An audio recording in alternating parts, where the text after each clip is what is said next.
KPCCയുടെ സമ്പൂർണ്ണ മദ്യനിരോധനം എന്ന നാടകത്തെ ഇരുകൈയും നീട്ടി സ്വീകരിച്ച എല്ലാ മലയാളികൾക്കും കോക്കറിയുടെ 2ാം അധ്യായത്തിലേക്ക് സ്വാഗതം. സംഭവബഹുലമായ 7 ദിവസങ്ങൾ, ചിരിപ്പിച്ചതും ചിന്തിപ്പിച്ചതും ഒപ്പം കണ്ണു നനയിച്ചതുമായ ഒരു പിടി മുഹൂർത്തങ്ങൾ. കഴിഞ്ഞ വാരത്തിൽ കേരളം ചർച്ച ചെയ്ത പ്രധാന 3 സംഭവ വികാസങ്ങളാണ് കോക്കറിയിലൂടെ വീണ്ടും ഓർത്തെടുക്കുന്നത്. കേരളത്തിലെ മിമിക്രി കലാകാരന്മാരും കോമഡി താരങ്ങളും നാടുവിടാനൊരുങ്ങുന്നു. തങ്ങൾ പറയുന്ന തമാശകൾ പണ്ടത്തെ പോലെ ജനങ്ങൾ സ്വീകരിക്കുന്നില്ലത്രേ. പാവം ജനത്തെ കുറ്റം പറഞ്ഞിട്ട് കാര്യമില്ല.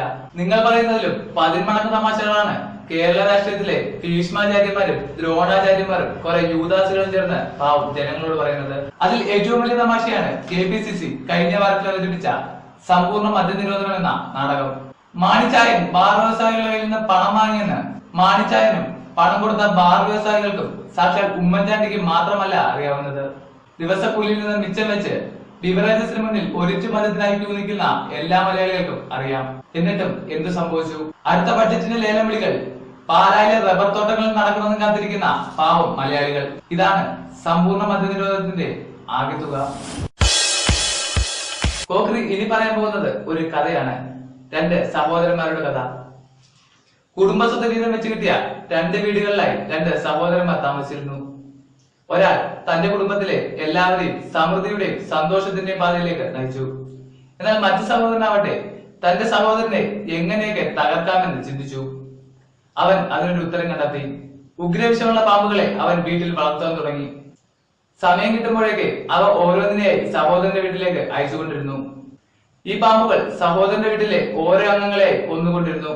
ചിലപ്പോഴൊക്കെ സഹോദരന്റെ എതിർത്ത് നിൽപ്പിനെ തുടർന്ന് പാമ്പുകൾക്ക് ജീവൻ നഷ്ടപ്പെട്ടു. എന്നാൽ കുറച്ചു ദിവസങ്ങൾക്ക് ശേഷം പാമ്പുകളെ തീറ്റുന്ന ഭീമമായ തുകയെ കുറിച്ചോർത്ത സഹോദരൻ പാമ്പുകൾക്ക് ആഹാരം നൽകാതെയായി. ഇതിൽ ദേഷ്യം മൂത്ത പാമ്പുകൾ സഹോദരനെയും അദ്ദേഹത്തിന്റെ കുടുംബാംഗങ്ങളെയും കൊന്നു. ഈ കഥയുടെ അതേ അവസ്ഥയാണ് പാകിസ്ഥാൻ ഇപ്പോൾ നേരിടുന്നത്. ഇന്ത്യയെ തകർക്കുവാനായി പാകിസ്ഥാൻ കൂട്ടുപിടിച്ച ഓരോരോ സംഘങ്ങളായി ഇപ്പോൾ അവരെ തന്നെ ആക്രമിച്ചുകൊണ്ടിരിക്കുന്നു. അതിൽ ഏറ്റവും വലിയ അക്രമമാണ് പെഷവാറിലെ സൈനിക സ്കൂളിൽ നടന്ന ആക്രമണം. ഇതിന്റെ ഏറ്റവും ദുഃഖകരമായ കാര്യം, ഇതിൽ കൊല്ലപ്പെടുന്നത് ഭീകരാക്രമണം എന്ന് എഴുതാൻ പോലും അറിയാത്ത പാവം പിഞ്ചു കുഞ്ഞുങ്ങളാണ്.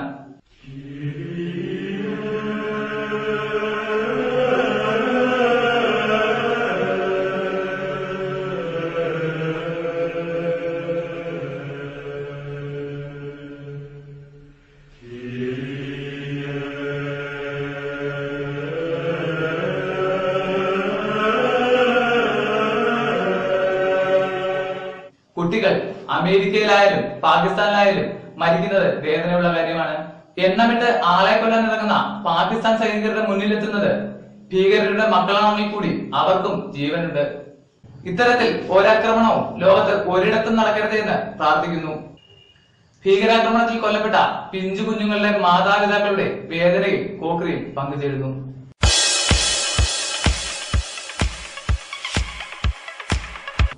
അടുത്തതായി കേരളത്തെ ഒരു നിമിഷം സ്തംഭിപ്പിച്ച ആ ദൃശ്യത്തിലേക്ക് നമുക്ക് കടന്നു ചെല്ലാം. Is a sign of what autumn means. I can feel this place. Sense every line and shadow. New possibilities. New hopes.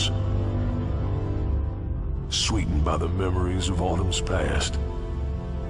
And the men who seize their moments. Pirate blood coursed through their veins. അവസാന സെക്കൻഡുകളിൽ corner വഴങ്ങിയതിനു ശേഷം അത് എങ്ങനെ പ്രതിരോധിക്കണമെന്ന് ചിന്തിക്കുന്നതിന് പകരം അടുത്ത 30 minute അധിക സമയം എങ്ങനെ കളിക്കണമെന്ന് ആലോചിച്ച മലയാളി താരങ്ങൾക്ക് മിടുക്കനായ കൊൽക്കത്തൻ താരം റഫീഖിന്റെ വക ഒരു goal.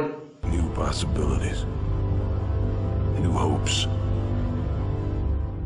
Sweetened by the memories of autumn's past. And the men who seize their moments.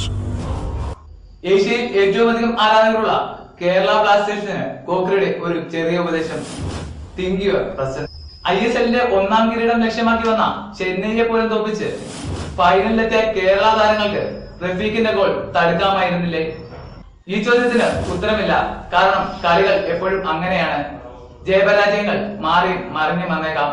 ഇത് നമ്മളെക്കാൾ അറിയാവുന്ന സച്ചിൻ തെണ്ടുൽക്കറിന്റെ മേൽനോട്ടത്തിൽ 2ാമത് ISL കിരീടം കേരളത്തിലെ കാസർഗോഡ് മുതൽ തിരുവനന്തപുരം വരെയുള്ള എല്ലാ ജനങ്ങൾക്കും കാണാൻ സാധിക്കട്ടെ എന്ന് പ്രാർത്ഥിച്ചുകൊണ്ട് കോക്കറിയുടെ ഈ അധ്യായം ഇവിടെ പൂർണ്ണമാകുന്നു. മറക്കാതെ കാണുക കോക്കറി ഒഗേൻസ് ന്യൂസ്.